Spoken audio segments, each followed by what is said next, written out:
pihak federasi juga mengambil jalan pintas. Ya, dengan cara menaturalisasi pemain keturunan yang sejak belia berkarir di luar negeri.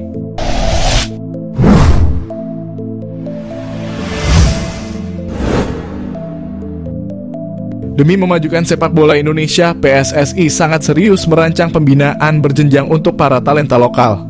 Tentunya butuh waktu yang tak sebentar dan kesabaran tak bertepi untuk melihat hasilnya. Namun pihak federasi juga mengambil jalan pintas. Ya, dengan cara menaturalisasi pemain keturunan yang sejak belia berkarir di luar negeri.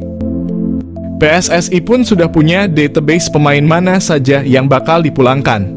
Mereka adalah mata air yang harus balik ke pangkuan Ibu Pertiwi.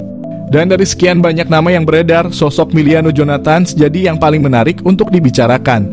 Pasalnya, pemain kelahiran Arnhem ini belum juga berhasil dibujuk. Hal ini jadi bukti kalau Miliano bukan pemain sembarangan. PSSI disebut sudah membujuk Miliano sejak jauh-jauh hari sebelum namanya melambung tinggi di Belanda. Berbagai upaya pun dilakukan oleh PSSI untuk meyakinkan hati Miliano. Pertanyaannya, siapa dan seberapa hebat sang pemain yang disebut punya gaya main mirip Arjen Robben ini? Darah Indonesia Miliano Jonathans mengalir dari sang nenek yang berasal dari Depok, Jawa Barat. Pemuda kelahiran 2004 ini sudah bermain sepak bola saat baru berusia 4 tahun. Ketika itu Miliano cuma bermain untuk bersenang-senang di sebuah klub kampung amatir bernama Arnhemse Boys. Barulah pada usia 8 tahun bakat istimewa Miliano dibina oleh Akademi Vitesse. Sejak itu ruang eksplorasi dan jalan sang pemain menjadi sangat lapang. Bahkan saat kaki mungilnya masih belum keras, keinginan untuk jadi pesepak bola profesional sudah sangat bulat. Vitesse pun tanpa ampun menggembleng talenta Miliano agar cepat terbentuk. Sang pemain selalu ditempatkan di level kelompok umur di atasnya. Hebatnya, Miliano bisa dengan mudah beradaptasi dan tampil menonjol. Kerja keras, bakat, dan kesetiaan Miliano pun terbayarkan di usia 18 tahun. Miliano Jonathans dipromosikan ke tim senior sekaligus debut di Eredivisie. Performa sensasional Miliano semakin membuat banyak klub kesemsem. Pinangan pun datang dari berbagai penjuru, antara lain 2 klub Eredivisie disebut berebut tanda tangannya. Miliano pun sadar kalau bakat besarnya bakal mubazir jika nggak main di klub elit. Di bursa transfer musim dingin 2024, pilihannya ada 2, yakni FC Utrecht atau FC Twente. Miliano pun memutuskan untuk bergabung bersama FC Utrecht. Miliano the new Arjen Robben. Miliano dianggap oleh banyak pihak lebih hebat ketimbang Mang Ole. Dirinya dianggap sebagai bintang masa depan yang lebih mempesona. Ole memang lincah dan skillful, tapi Miliano disebut lebih gesit dan gacor. Bahkan Miliano Jonathans disebut punya gaya main yang mirip Arjen Robben. Sanjungan itu tidak datang dari ruang kosong yang mengawang-awang. Jika kita melihat secara saksama, dribbling lengket, tusukan ke dalam dan sepakan akurat Miliano persis seperti Arjen Robben. Melihat gocekan-gocekan Miliano, kita bagi terserap ke dalam mesin waktu. Seolah-olah kita sedang duduk terpana menyaksikan Arjen Robben beraksi dalam balutan seragam Bayern Munchen, Real Madrid, atau timnas Belanda. Kemampuan spesial Miliano ini juga sudah diungkapkan oleh Yusa Nugraha ke Arya Sinulinga. Ex-pemain Feyenoord ini menilai timnas Indonesia bakal ketiban durian runtuh jika bisa mendapatkan the new Arjen Robben. PSSI dan KNVB berebut Miliano. Jauh sebelum jadi bahan perbincangan media Belanda, PSSI ternyata sudah bergerak dalam senyap. Pihak federasi sudah mengincar Miliano jauh sebelum namanya melambung. Fakta yang cukup lama tersembunyi ini dilontarkan langsung oleh yang bersangkutan. Miliano mengungkap kalau PSSI sudah mulai PDKT saat usianya masih 16 tahun. Namun saat itu bakat besar Miliano sudah diwadahi oleh KNVB. Miliano sudah jadi pilihan utama di timnas Belanda kelompok umur. Padahal PSSI sudah mengiming-imingi Miliano dengan bermain di Piala Dunia usia muda. Namun sayangnya darah muda yang bergejolak dalam diri Miliano masih dipenuhi kebimbangan.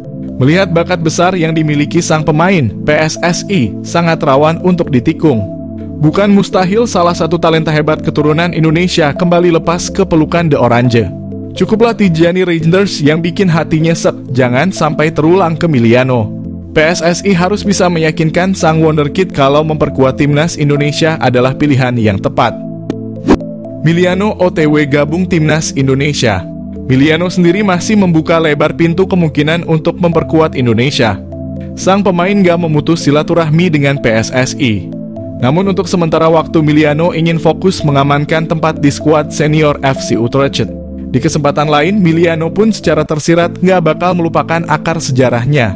Dari mana dirinya berasal, kelak di sanalah Miliano akan kembali. Kemana lagi kalau bukan ke pangkuan Ibu Pertiwi. Keluarga Miliano sudah pernah ke Indonesia dan mereka sangat menyukai dan sangat menyenangkan di Indonesia. Sedangkan Miliano sendiri berkunjung ke Indonesia di waktu masih kecil. Hal ini jadi pertanda positif dan netizen pun meyakini keputusan Miliano hanya soal waktu. Cepat atau lambat sang pemain bakal menyusul para penggawa lain untuk pulang ke tanah air. Peluang dan kontribusi Miliano untuk skuad Garuda. Jika kelak bergabung dengan pasukan Merah Putih, otomatis Miliano jadi aset berharga negara. Sang pemain bisa langsung jadi andalan di timnas senior. Pasalnya, Patrick Kluivert yang ingin mengadopsi total football butuh sosok winger gesit. Pergerakan lincah dan menawan Miliano diharapkan bisa mengacak-acak area sayap pertahanan lawan. Apalagi saat ini timnas Indonesia belum punya sosok winger murni. Realistiskah timnas Indonesia lolos Piala Dunia?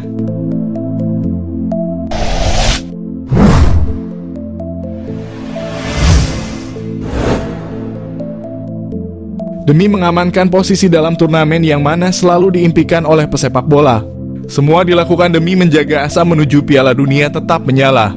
Namun perlu diketahui sepak bola bukan hanya sebuah perkara menendang si kulit bundar, tapi juga mampu memberikan citra permainan yang apik baik dalam strategi maupun taktik yang mana mampu memberikan rasa kenyamanan baik oleh pemain maupun penggemarnya. Melihat perkembangan timnas Indonesia saat ini yang digadang-gadang bakal mampu menembus di ajang terbesar sepak bola itu tak terlepas dari kerja keras para mereka jajaran federasi, kepelatihan, pemain bahkan pendukung setianya. Timnas Indonesia sendiri memiliki daya tarik yang luar biasa bukan hanya dari mata lokal, tetapi timnas Indonesia tak luput sorotan dari penjuru dunia saat berlaga. Salah satu kebolehan timnas Indonesia yang selalu menjadi sorotan saat menghadapi tim-tim papan atas, kokohnya pertahanan yang sulit untuk ditembus. Selain penjaga gawang yang menjadi tembok terakhir solidnya chemistry dari trio Jay Itzes, Rizky Ridho, dan Justin Hubner yang sering tampil bersama di lini belakang timnas Indonesia. Chemistry ketiganya dianggap telah terbangun dan saling memahami satu sama lain mampu membuat para rival frustasi dan mengalami kebuntuan untuk membembus tembok terakhir timnas Indonesia. Namun seperti apa yang disebutkan oleh Patrick Kluivert, chemistry tak bisa tumbuh dalam 1 atau 2 hari. Lantas, bagaimana trio solid ini terbentuk di timnas Indonesia? Pasca pertandingan melawan Bahrain, trio yang berisikan Jay Itzes, Rizky Ridho, dan Justin Hubner langsung jadi trending topik.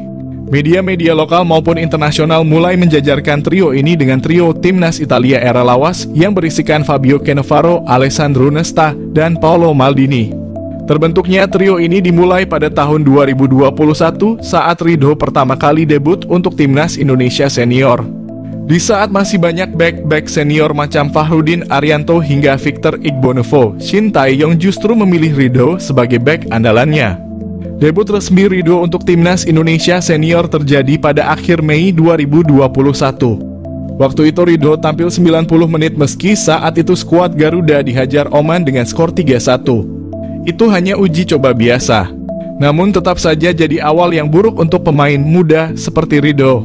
Tapi Ridho memilih untuk memperbaiki diri agar terus dipanggil oleh STY. Ridho pun jadi salah satu pemain yang mengalami lonjakan performa dalam beberapa tahun terakhir. Dari segi kematangan berpikir, kecepatan, teknik olah bola, dan kekuatan fisiknya terus ia tingkatkan. Hingga akhirnya Ridho selalu menjadi andalan di lini bertahan skuad Garuda. 3 tahun kemudian Justin Hubner baru muncul di skuad senior timnas Indonesia.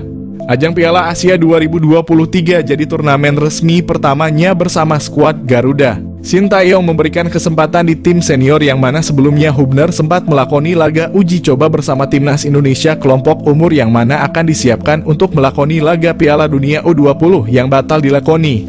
Di timnas senior, Shin Tae-yong memberikan kepercayaan debut Justin Hubner yang saat itu bersama Jordi Amat, Saine Patinama, Sandy Walsh, Elkan Bagot, dan Rizky Ridho. Masuk kepada Jay Itzes yang awal gabung bersama timnas langsung dikenal dengan julukan Bang Jayadi. Memang, Jay Itzes jadi yang paling telat bergabung.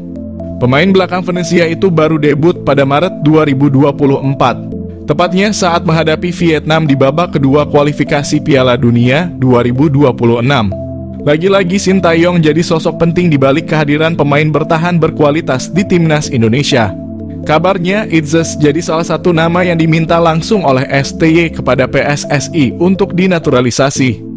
Tujuan dinaturalisasinya J adalah untuk mewujudkan misi PSSI membentuk skuad tim nasional yang berhiaskan pemain-pemain berkelas. Dan Itzes kala itu termasuk sebagai pemain grade A di mata PSSI. Insting STY pun terbilang tepat untuk membujuk Bang J. Sang pemain dengan cepat menyesuaikan skema dan iklim di Indonesia. Pemain yang masuk radar Inter Milan dan Juventus itu bahkan kini menyandang sebagai kapten tim, menggantikan Asnawi Mangkualam. Debut J. Itzes di laga melawan Vietnam juga menandai debutnya trio solid ini. STY memasang mereka secara bersamaan dalam skema 5-4-1 yang bisa bertransformasi menjadi 3-4-3. Menariknya, saat laga perdana trio ini dimainkan, yang mengemban ban kapten bukan J. Itzes, melainkan Rizky Ridho.